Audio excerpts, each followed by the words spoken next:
We're going to take questions for Dr. Paul. Goucher students, please, only. At this point, microphone here and one over there. Let's start on this side. Is that you, Max? Tell us who you are, and we'll ask you to tell us who you are. Hi, I'm Max. Hey, Dr. Paul, thank you for coming. I was wondering, if you were elected, what would you propose as an alternative to taxes to help combat poverty in this country? What would you propose instead of taxes to help combat poverty in this country?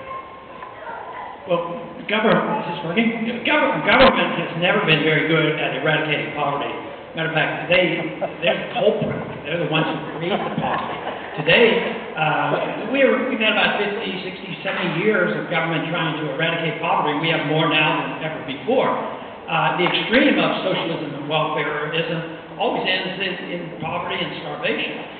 Before the Industrial Revolution, there was a lot of poverty and a lot of people starving, and it was the Industrial Revolution that finally generated enough wealth. I mean, what you need is capitalism. Before, you used to have a large family in order to farm enough to feed the family and sell enough to make a couple dollars.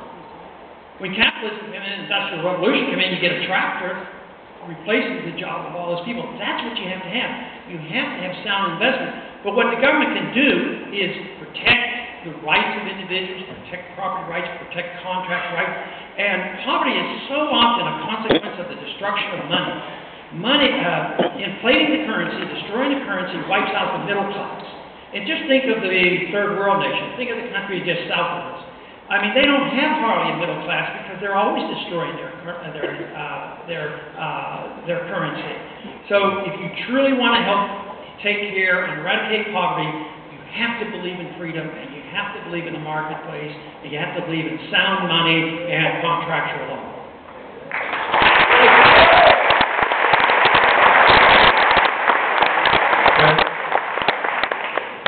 I'm Eric. Thanks for coming. I think that I understand you're actually pro-life. You're against abortion. I'm sorry, Eric, we couldn't quite hear that.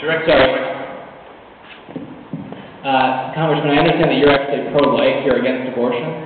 Are you? I'm pro-life. How do you reconcile your libertarian views with your stance against, or your stance in favor of banning abortion? The principle of libertarianism is that you can never initiate aggression against another individual, which is a pretty good golden rule. Can you think of how wonderful the world would be if nobody ever initiated aggression against another individual? And of course, we would never initiate a war. We would never be supporters of a preemptive war. So the question isn't so much, the question really is the unborn a person that deserves protection under the law? And if that is true, then the killing of the fetus or the unborn is an act of aggression. And let me tell you, as an OB doctor, I can vouch for the unborn that it's human, it's alive, and has a legal entity, because I know that as a physician, if I would give the wrong medication and hurt the unborn, I could be sued, and rightfully so. So if you're in a car accident and the fetus is killed, you're going to be liable. If there's a homicide, it's a double homicide. So if inheritance laws are dictated at the time of conception, so there's a great argument for a legal standing for the unborn to be protected. Now, my position, though, I'm strongly right to life, because I think anytime you can get to a system in a society where you can take a 6 or 7 or 8 pound child that is just about to be born, and you have the legal right to kill it, and you can pay me a lot of money to do that, there's something wrong with our society. At the same time,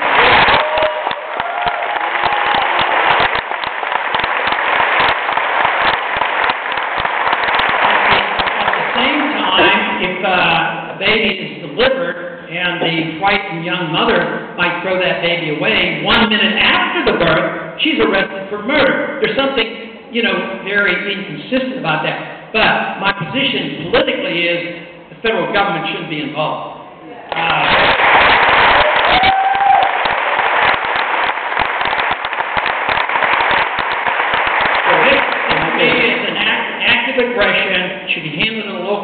different states would handle it differently, and I know there are difficult times, but it should be handled more locally. The more difficult a problem is, the more local you want the government to take care of it. You don't want maybe one Supreme Court justice making the decision for everybody in this country or some vote.